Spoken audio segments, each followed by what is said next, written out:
आप देख रहे हैं खबर तो समझिए और आपके साथ मैं हूं विवेक। वक्त हो चला खबर को समझने का, लेकिन सबसे पहले इस वक्त की सबसे बड़ी खबर, आरसीपी सिंह का पार्टी से इस्तीफा। बिल्कुल सही सुन रहे हैं आप, आरसीपी सिंह ने जेडीयू से इस्तीफा दे दिया और जेडीयू की सदस्यता से उन्होंने इस्तीफा दिया है। जेडीयू ने आरसीपी से जवाब मांगा था और यह जवाब 40 बीघा जमीन को लेकर था।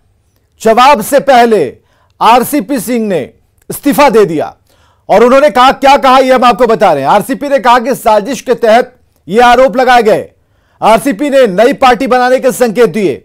आरसीपी ने यह कहा कि इस पार्टी में बचा क्या है, और यह सारी बातें नालंदा में मीडिया से बातचीत में आरसीपी सिंह ने कही थी।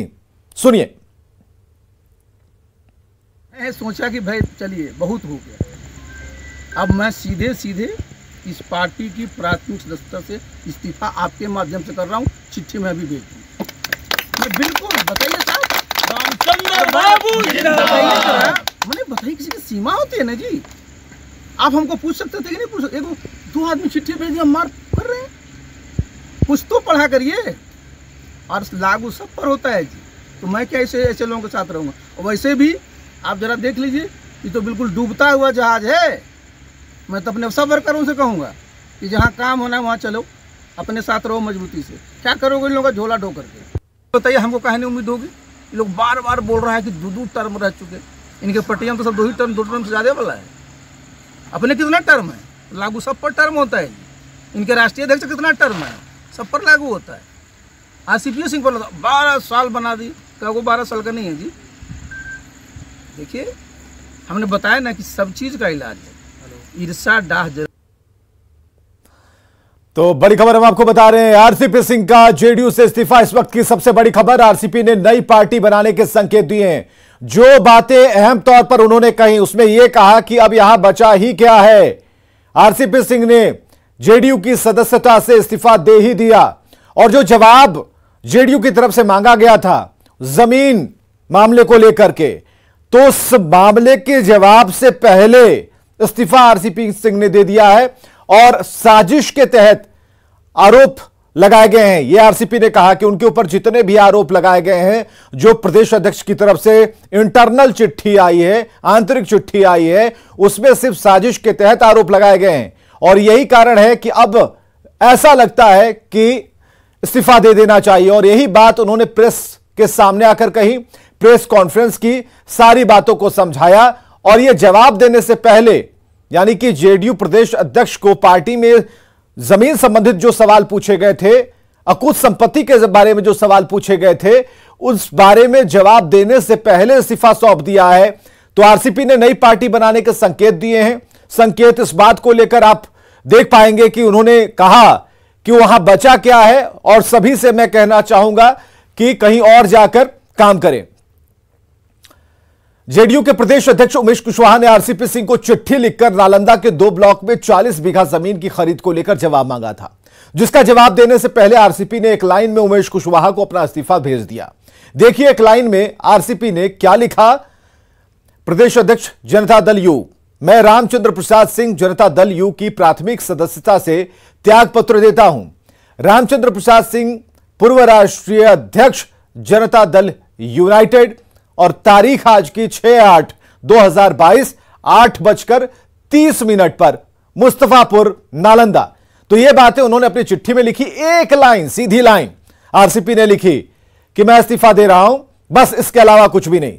तो आरसीपी सिंह ने इससे पहले प्रेस कॉन्फ्रेंस की, मौखिक तौर पर प्रेस के जरिए इस बात को रखा और जहां तक लिखित की बात है, वो चिट्ठी है जो बराबर हम दिखा रहे हैं कि क्या उन्होंने लिखा, किस तरीके से लिखा, अपनी हैंडराइटिंग में लिखा। अब समझिए कि जेडीयू के सवाल के बाद आरसीपी सिंह को क्यों देना पड़ा इस्तीफा। तो जेडीयू ने आरसीपी सिंह पर गंभीर आरोप लगाए और आरसीपी सिंह को शोकॉज जारी किया। यही वजह है कि सियासी लिहाज से देखें तो आरसीपी सिंह के सामने अब 2 विकल्प बचे थे। पहला विकल्प यह कि वो जेडीयू में फिर से अपनी जगह बनाने के लिए नेतृत्व का भरोसा जीतें। दूसरा विकल्प यह कि जेडीयू को छोड़ दें। आरसीपी सिंह ने दूसरे विकल्प को चुना, जेडीयू से इस्तीफा दिया। दरअसल पार्टी आरसीपी के साथ खड़ी नहीं थी, उनके ऊपर आरोप लगे थे और आरसीपी की किरकिरी हो रही थी। इसलिए उन्होंने दूसरा विकल्प ज्यादा सही उन्हें लगा और उन्होंने एक लाइन की चिट्ठी लिखी और कहा कि बस हो गया, इतने देर तक ही साथ हमारा था। आपको बताते हैं कि आरसीपी सिंह को क्यों जेडीयू की प्राथमिक सदस्यता से इस्तीफा देना पड़ा।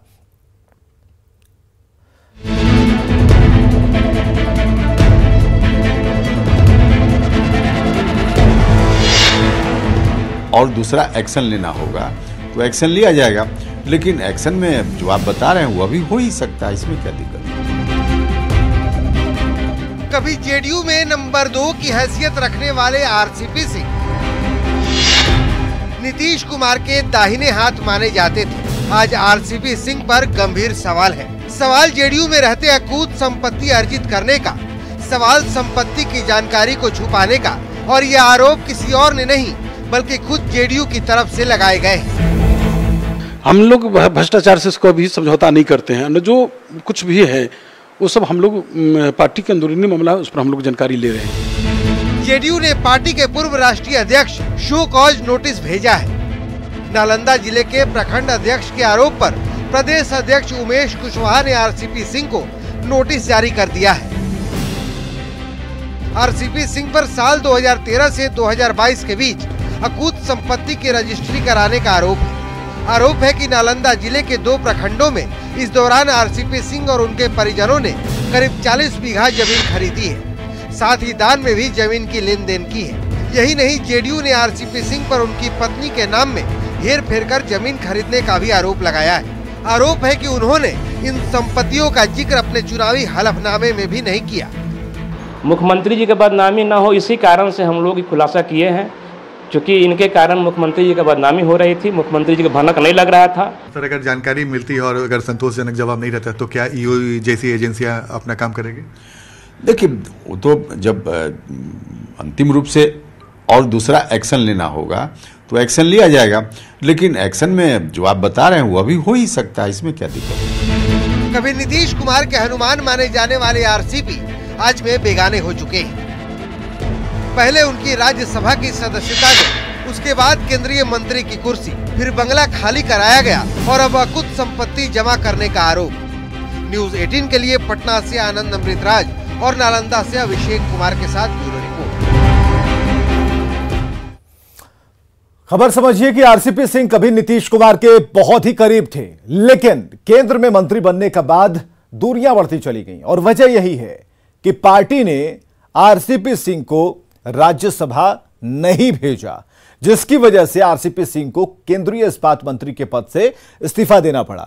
इस्तीफे के बाद दोनों के संबंधों में दरार साफ साफ दिखने लगी। खुलकर आरसीपी सिंह ने नीतीश कुमार के खिलाफ तो कुछ नहीं कहा, लेकिन बयानों में तल्खी महसूस की जाती रही। अब जबकि जेडीयू ने आरसीपी सिंह पर गंभीर आरोप लगाए, ऐसे में आरसीपी सिंह का जेडीयू में रहना संभव नहीं था, लेकिन आरसीपी सिंह के तेवर बताने के लिए काफी हैं कि लड़ाई अभी खत्म नहीं हुई है और जो संकेत उन्होंने दिए हैं कि हो सकता है भविष्य में कुछ नई पार्टी के तौर पर, नए संगठन के तौर पर आरसीपी सामने आए। आरसीपी सिंह ने जेडीयू से इस्तीफा दे दिया, लेकिन उसके पहले जेडीयू की तरफ से क्या क्या आरोप लगाए गए थे, आरसीपी सिंह पर कहां कहां किसके नाम से जमीन खरीदने का आरोप था। नाम गिरिजा सिंह है, जबकि केवाला में गिरजा सिंह है। अब ये जान लीजिए कि परिवार के किन किन सदस्यों के नाम पर कहां कहां जमीन खरीदने का आरोप है। अस्थामा ब्लॉक में बेटी लता सिंह के नाम से 22 प्लॉट खरीदने का आरोप है।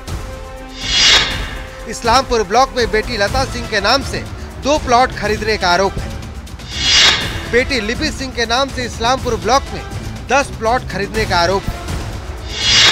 पत्नी गिरजा सिंह के नाम से अस्थामा ब्लॉक में 12 प्लॉट खरीदने का भी आरोप है। और यह सब लोगों को मालूम है कि हमारी पार्टी या सरकार या हमारे मुख्यमंत्री जी भ्रष्टाचार के मामला में जीरो टॉलरेंस की नीति पर चलते हैं। तो स्वाभाविक रूप से जब भी जानकारी हुई तुरंत एक्ट पार्टी ने किया। जेडीयू की तरफ से अपने ही पूर्व अध्यक्ष पर लगाए गए आरोप गंभीर है। न्यूज़ 18 के लिए पटना से आनंद अमृतराज, शैलेंद्र कुमार और नालंदा से अभिषेक के साथ ब्यूरो रिपोर्ट। आरसीपी सिंह पर गंभीर आरोप लगे हैं और इस पूरे प्रकरण को समझाने के लिए इतिहास के पन्नों को पलटना जरूरी है। पहली बार 2005 में नीतीश कुमार बिहार के मुख्यमंत्री बने थे। तब आरसीपी सिंह को प्रधान सचिव बनाया गया था। आरसीपी तब उत्तर प्रदेश कैडर के अधिकारी थे। शासन में प्रभावी होने के साथ वे जनता दल यूनाइटेड में भी ताकतवर होते चले गए। फिर आरसीपी ने वीआरएस ले लिया और जेडीयू ज्वाइन कर ली। नीतीश कुमार ने आरसीपी सिंह को कई अहम जिम्मेदारियां सौंपी। राज्यसभा भेजने के साथ पार्टी का राष्ट्रीय अध्यक्ष भी बना दिया। नीतीश के कारण ही केंद्र सरकार में मंत्री पद उन्होंने हासिल किया। आरसीपी मोदी सरकार में इस्पात मंत्री थे, लेकिन इस बार जेडीयू ने आरसीपी को राज्यसभा नहीं भेजा और आरसीपी की कुर्सी चली गई। अब आरसीपी पर करप्शन के आरोप लगे हैं। सवाल है कि क्या जेडीयू को अब तक यह जानकारी नहीं थी? सवाल यह है कि जेडीयू ने पहले इस तरह की शिकायत क्यों नहीं की? सवाल यह है कि क्या बीजेपी से नजदीकी आरसीपी की मुश्किल का कारण है? तो तीन बड़े सवाल हैं। बिहार में बालू खनन पर रोक है, बावजूद इसके बालू का अवैध खनन जारी है। और यह बात तब और पुख्ता हो गई जब मनेर में बीच गंगा नदी में सिलेंडर ब्लास्ट हो गया। 4 लोगों की मौत हो गई। और हैरानी की बात यह है कि नाव पर सिलेंडर खाना बनाने के लिए रखा गया था। मतलब साफ है कि बालू माफिया में पुलिस एक्शन को लेकर पूरी तरह से इत्मीनान थे।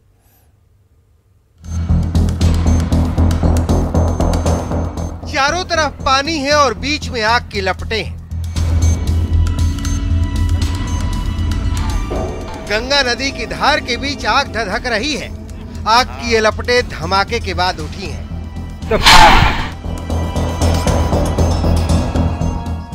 और ब्लास्ट हुआ है सिलेंडर से।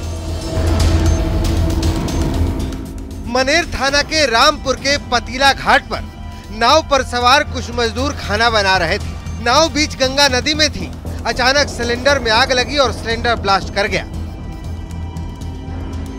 बताया जा रहा है कि अवैध बालू लेकर जा रही नाव पर 20 मजदूर सवार थे। 4 मजदूर झोपड़ी में खाना बना रहे थे। उसी दौरान गैस रिसाव हुआ और आग लग गई। तो खाना बनाने के क्रम में गैस फटने के कारण कितने लोगों की मौत है? 5 लोगों की पूरी तरह जल गया। पूरी तरह जल गया। नाव का मशीन इंजन खराब हो गया था। मिस्त्री बनाने आए थे, बना रहे थे। बारिश झिमाझिम हल्का हो रहा था। उसी के दरमियान 4 आदमी अंदर वो खाना बनाने के लिए ढुके लोग। खाना जो ही गैस का ऐसी मारा गया, सिलेंडर उड़ गया। जरा सोचिए, जिस नाव से बालू की ढुलाई हो रही थी उस पर सवार मजदूर कितने इत्मीनान थे कि राशन पानी तक व्यवस्था थी। सिलेंडर समेत पूरी किचन नाव पर बने इन झोपड़ियों पर काम कर रही थी। अब सवाल है कि प्रतिबंध के बावजूद गंगा में कैसे बालू लेकर जा रही थी नाव? अवैध बालू ढुलाई की भनक पुलिस को क्यों नहीं थी?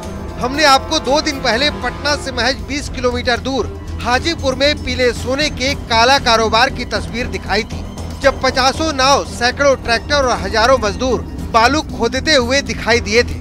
तब भी पुलिस बेखबर थी और अब भी बेखबर। तो सवाल है कि क्या रेत का ये खेल रिश्वतखोरी से चल रहा है? पटना से न्यूज़ 18 के लिए अमरजीत शर्मा की रिपोर्ट। खबर समझिए कि बिहार में बालू खनन पर रोक है, बावजूद इसके बालू का खनन धड़ल्ले से जारी है। बड़ी बड़ी नावों के सहारे खनन होता है और इन्हीं नावों पर लोग खाना बनाने की पूरी व्यवस्था कर रखते हैं। खाना बनाते समय यह हादसा हुआ। सवाल यह है कि जानकारी के बावजूद इसे क्यों नहीं रोका गया? खबरें लगातार जारी हैं, बने रहिए हमारे साथ।